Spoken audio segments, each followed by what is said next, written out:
I stood before my drafting table, the crisp lines of the Helix Tower blueprints illuminated by the morning light filtering through the glass walls of the penthouse office. Today was my 18th birthday, but there were no balloons, no cake, no warm wishes. Just the hum of the server and the scratching of Joseph's pen as he signed documents at his mahogany desk. He walked over, not looking at me but at the blueprints. My blueprints. With a sneer that twisted his features into something unrecognizable, he tossed a single crisp $100 bill onto the table. It landed softly, covering the intricate structural calculations I had agonized over for weeks. "Happy birthday, Grace," he said, his voice dripping with disdain. "Take it. I'm done feeding a stray cat. Pack your things. You're fired." He leaned in close, the scent of expensive cologne cloying in the air. "You're a talentless burden just like your mother. I'm trimming the fat." He turned his back on me, dismissing me like I was nothing more than a clerical error he had finally corrected. But as I looked at that bill sitting on top of my designs, the very designs he intended to steal to save his failing career, something cold and hard settled in my chest. Before we see how Grace tears his empire down, drop a comment. Where are you watching from and what time is it in your corner of the world? I love seeing our community light up the map. I didn't scream. I didn't cry. The office smelled of expensive espresso and betrayal, a scent I had grown accustomed to over the years. I picked up the $100 bill not out of greed but as evidence. It felt heavy in my hand, a tangible representation of his arrogance. I moved methodically, packing my singular belongings. My drafting pencils worn down to nubs from endless nights of work, and my hard drive, the digital vault of my intellectual property. Joseph watched me from his desk, a smug smile playing on his lips, assuming my silence was submission. He thought he had crushed me, but he was wrong. As I placed the items into my bag, my mind was already racing, cataloging the metadata on my private server. Every file, every timestamp, every revision history. It was all there, irrefutable proof that the Helix Tower was mine. He could steal the paper, but he couldn't steal the digital footprint. I zipped up my bag, the sound loud in the quiet office. I walked to the door, my steps steady on the polished floor. I didn't look back. I walked out into the cold Chicago wind, the city rising around me like a fortress of glass and steel. I wasn't a victim leaving the scene of a crime. I was a strategist leaving the battlefield to regroup. The transition to my new reality was swift. My apartment was small and dim, a stark contrast to the penthouse office, but it was mine. I looked at my reflection in the cracked bathroom mirror. The girl staring back at me looked tired, but her eyes were clear. For years I had lived in a prison of gratitude, a structure Joseph had built brick by gaslighting brick. He had convinced me that my talent was nothing without his guidance, that my vision was flawed without his correction. "You have no eye for structure," he would say, while simultaneously demanding I fix his sketches until 3 in the morning. It wasn't just about money or a job. It was psychological warfare. He had created a reality where I was dependent on him for my very sense of self-worth. I had believed him. I had believed that I was lucky to be there, lucky to be learning from him, even as he took credit for every line I drew. It was a learned helplessness, a conditioning so deep it felt like instinct. But as I stood there in the silence of my own space, the fog began to lift. I realized that the chains binding me to him weren't made of iron. They were made of lies. I wasn't weak. I was strong enough to survive him, and now I was strong enough to destroy him. Weeks turned into a blur of news cycles and industry gossip. Joseph was everywhere. He had won the bid for the massive Helix Tower project, and the architectural world was fawning over him. He gave interviews, his face plastered on magazine covers, claiming the vision had come to him in a dream. A dream. It was my reality he was stealing. My phone buzzed with a text from him. "See? Real architects win. You were just a tracer. Don't bother using me as a reference." His arrogance was boundless. He truly believed I was too poor, too young, and too broken to fight back. He thought he had erased me. But every time I saw his face on a screen, every time I read his quotes about innovation and vision, the fire in my belly grew hotter. He wasn't just a thief. He was a parasite, feeding off my talent to sustain his crumbling ego. And like any parasite, he needed a host. Without me, he was nothing. I stopped grieving the father figure I never really had. Grief was a luxury I couldn't afford. I went to the public library, the fluorescent lights buzzing overhead like a swarm of angry bees. I accessed the cloud server I had secretly maintained, the one Joseph didn't know existed. I began to compile a digital portfolio, timestamp sketches, early drafts, notes on structural integrity. And then the piece de resistance, the specific structural flaw I had intentionally left in the decoy files on Joseph's computer.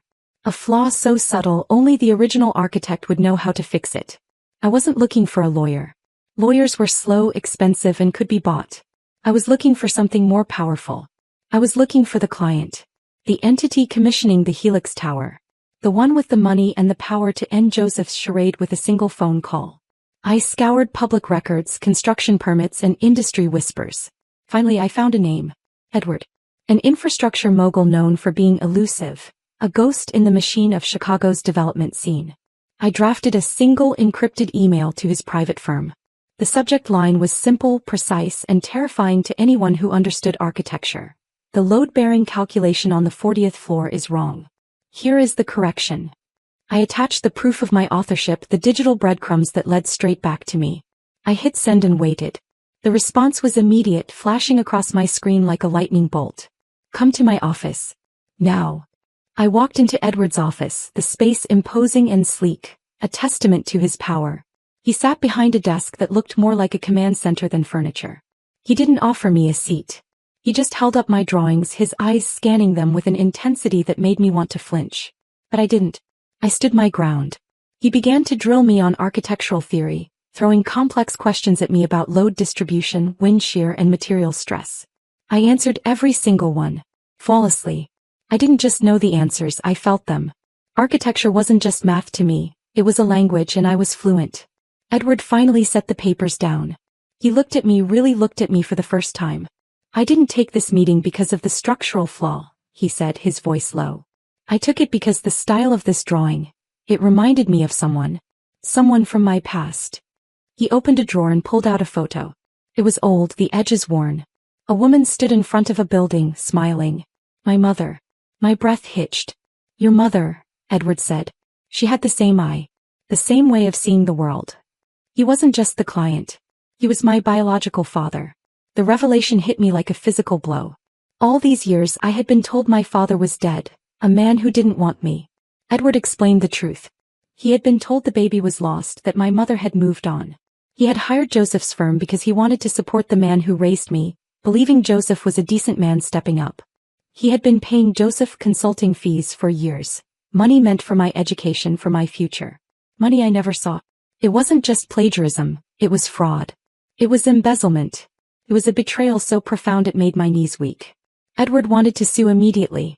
He wanted to drag Joseph into court and destroy him. But I shook my head. No, I said. Not yet. He wants the spotlight. Let's give it to him. But let's make sure it burns him. We plotted the ambush for the upcoming Skyline Design Awards Gala, the night Joseph was set to receive the contract publicly. It wouldn't be a reunion. It would be an execution. The Skyline Design Awards Gala was a spectacle of glass, light, and ego. The ballroom of the Ritz-Carlton buzzed with the hum of 1,000 conversations, the clink of crystal and the rustle of silk. It was the kind of room Joseph lived for, the kind of room he believed he owned. I watched him from the shadows near the entrance, my heart beating a steady war drum rhythm against my ribs. He stood near the center of the room, holding a champagne flute like a scepter, preening as colleagues congratulated him on the Helix Tower contract. He looked every inch the visionary architect he pretended to be. Tuxedo perfectly tailored, smile practiced, confidence radiating off him like heat. But I knew the truth. It wasn't confidence, it was a costume.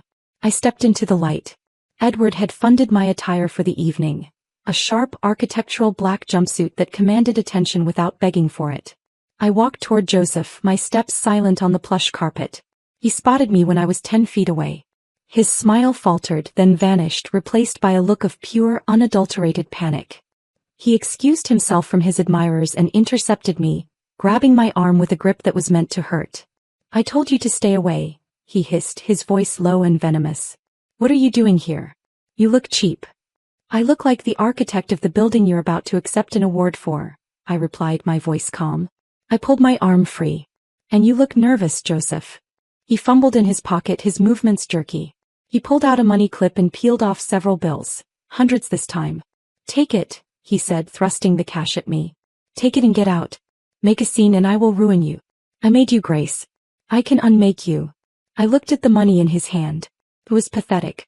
It was his only move, his only language. Keep it, I said, stepping around him. You're going to need it for legal fees. I left him standing there, mouth agape, and took my seat at the front table next to Edward. The lights dimmed. The room hushed. Joseph scrambled to his seat across the aisle, shooting daggers at me, sweating through his expensive suit. Edward took the stage. He didn't need a microphone to command the room. His presence was enough.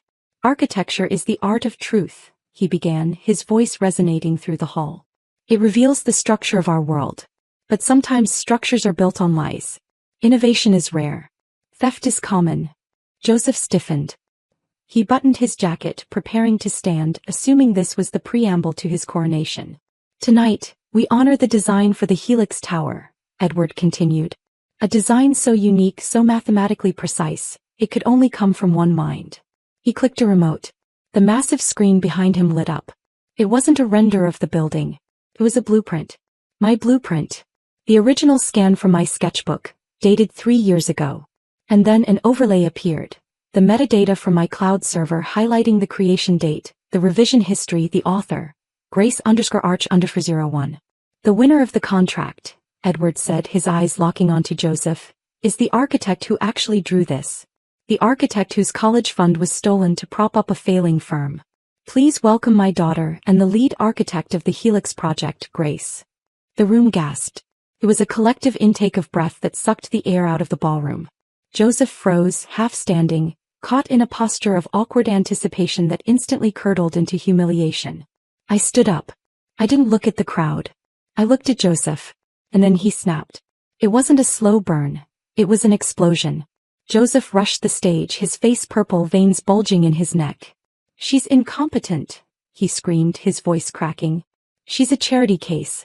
I taught her everything she knows. I own her. He waved his arms, the expensive watch on his wrist flashing under the stage lights. A symbol of wealth he hadn't earned. I am the visionary here. Me. Look at my suit. Look at who I am. Security guards intercepted him before he could reach Edward, holding him back as he thrashed and spat. The crowd watched in horrified fascination.